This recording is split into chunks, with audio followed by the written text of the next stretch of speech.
നമസ്കാരം. തെക്കുവടക്കിലേക്ക് വീണ്ടും സ്വാഗതം. ഞാൻ വി കെ ചെറിയാൻ, ഡൽഹിയിൽ നിന്നും. എൻ്റെ സീനിയർ സുഹൃത്ത് ശ്രീ മാധവൻകുട്ടി നാട്ടിൽ നിന്നും.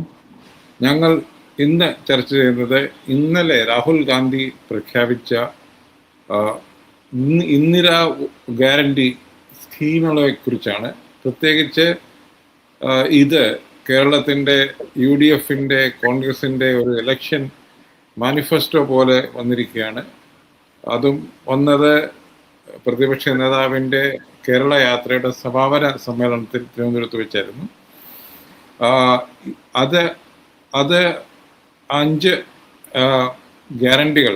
ഒന്ന്, KSRTCയിലെ സ്ത്രീകൾക്ക് സൗജന്യ യാത്ര. ഏകദേശം കർണാടകത്തിലും കോൺഗ്രസ് ചെയ്തതാണ്, അപ്പോൾ അതുകൊണ്ട് അതിൽ പുതുമയില്ല. പക്ഷേ എനിക്ക് തോന്നുന്നത് ഒരു പുതുമയായിട്ട് തോന്നിയത് ഉമ്മൻചാണ്ടി ആരോഗ്യ ഇൻഷുറൻസ് 25 ലക്ഷം രൂപ ഒരു കുടുംബത്തിന്, അത് വളരെ സിഗ്നിഫിക്കൻ്റ് തോന്നി. ബാക്കി ക്ഷേമ പെൻഷൻ്റെ കാര്യമാണെങ്കിലും യുവാക്കൾക്കുള്ള ലോണിൻ്റെ കാര്യമാണെങ്കിലും കോളേജിൽ പഠിക്കുന്ന പെൺകുട്ടികൾക്ക് 1000 രൂപ. സർ, എനിക്ക് തോന്നുന്നത് നല്ല ഓരോരുത്തർ പറഞ്ഞാൽ നല്ല സജഷൻസ്, നല്ല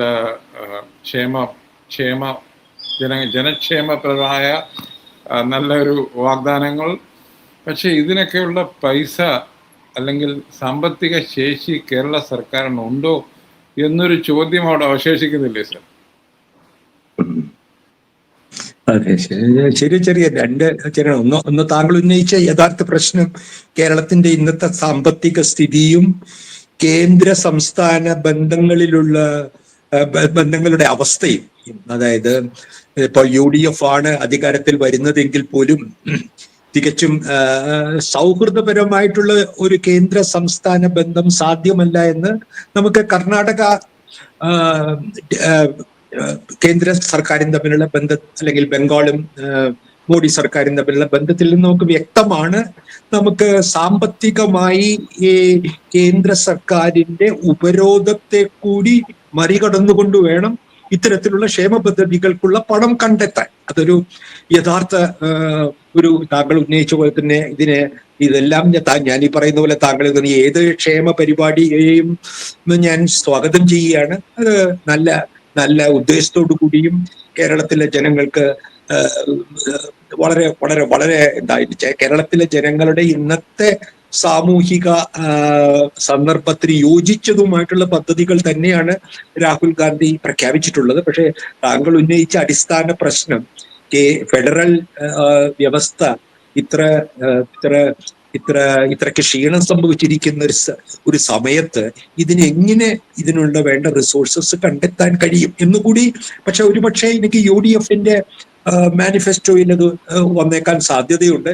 താങ്കൾ ഒരു കാര്യം കൂടി ശ്രദ്ധിക്കണം.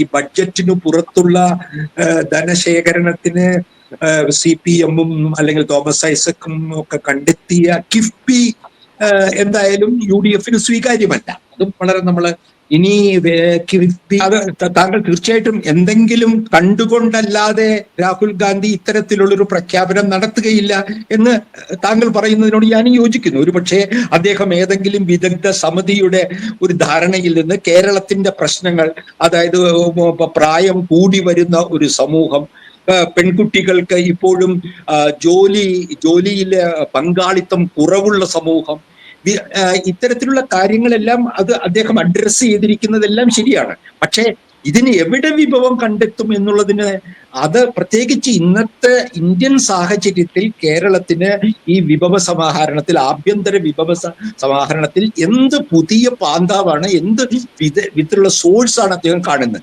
സർവീസ് ഇൻഡസ്ട്രി ആണോ? IT സർവീസ് ഇൻഡസ്ട്രി ആണെങ്കിൽ നമ്മൾ ഹൈ-എൻഡ് IT-യിലല്ല.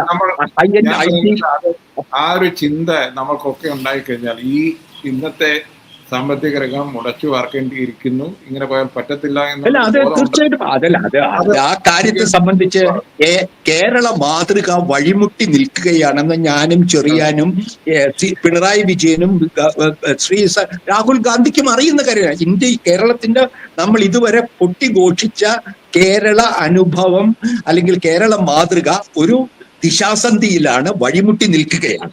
അത് ഫെഡറൽ തത്വങ്ങളുടെ ലംഘനത്തോടുകൂടി അത് കൂടുതൽ മൂർച്ഛിച്ചിരിക്കുകയാണ്. ഈ യാഥാർത്ഥ്യത്തെ മറികടക്കാൻ വേണ്ട പുതിയ ചിന്ത തന്നെ വേണ്ടിവരും. അല്ലാതെ ഉമ്മൻചാണ്ടിയുടെ അതേ കൊച്ചി മെട്രോ അല്ലെങ്കിൽ മറ്റേ കൊച്ചിൻ ടെർമിനൽ എന്ന് അത്തരത്തിലുള്ള, അല്ലെങ്കിൽ അത് പോരാ, അത് മതിയാവില്ല, പഴയ രീതിയിൽ പറ്റത്തില്ല. സമയം കണ്ടിട്ടില്ല. അതും ഇടപെടലിനെ പറ്റിയാണ് നമ്മൾ ചർച്ച ചെയ്യുന്നത്. അപ്പൊ രാഹുൽ ഗാന്ധിക്ക് അത് ചെയ്യാതെ ഒരിക്കലും ഈ ഗ്യാരണ്ടി നടപ്പിലാക്കാൻ കഴിയില്ല എന്നുള്ളൊരു വാസ്തവമാണ്. നന്ദി, നമസ്കാരം. വേറൊരു വിഷയമായി നമ്മൾ വീണ്ടും വരും.